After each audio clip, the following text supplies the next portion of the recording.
Rolls Royce car ఎందుకంత ఖరీదైన car? Amitabh Bachchan, Chiranjeevi, Prabhas, Vijay Thalapathy, MS Dhoni, Allu Arjun ఇలా కొంతమంది ప్రముఖుల దగ్గర మాత్రమే రోల్స్ రాయిస్ కార్ ఉంది. రోల్స్ రాయిస్ కార్ గురించి తెలుసుకునే ముందు వీడియోకి లైక్ చేయండి. రోల్స్ రాయిస్ కార్ ధరను నిర్ణయించే అత్యంత ఖరీదైన కారణాలలో కలర్ ఒకటి. ఈ కార్ 44,000 కలర్లలో అవైలబుల్ గా ఉన్నాయి. ఏ కలర్ షేడ్ కోరుకున్నా వారు ఆ షేడ్ లో పెయింట్ చేస్తారు. కార్ కలర్ ఎంచుకున్న తర్వాత కార్ కి మన పేరు పెట్టబడుతుంది. ఫ్యూచర్ లో మరెవరైనా ఆ రంగును కోరుకుంటే రోల్స్ రాయిస్ మనల్ని సంప్రదిస్తుంది. మనం ఎప్పుడైనా నువ్వని చెప్పవచ్చు. రోల్స్ రాయిస్ దానిని సొంత కోచ్ పెయింటర్ మరియు కార్ డీటెయిలర్ ను నియమించుకుంది. రోల్స్ రాయిస్ మొత్తం కంపెనీలలో ఒక వ్యక్తి మార్క్ కౌంట్ దానిని పెయింట్ చేయడమే పని.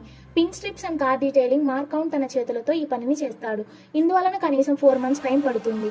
ఇన్సులేషన్ మరియు స్పెషల్ డ్రైవ్స్ వల్ల డ్రైవ్ చేస్తున్నప్పుడు సౌండ్ ప్రూఫ్ గా ఉంటుంది. ఈ కార్ ఖరీదును కొనేవారు అడిగిన స్పెసిఫికేషన్స్ బట్టి నిర్ణయిస్తారు. Rolls Royce is the ultimate luxury car. The brand also marks itself known for its customization. If you like our facts, please like,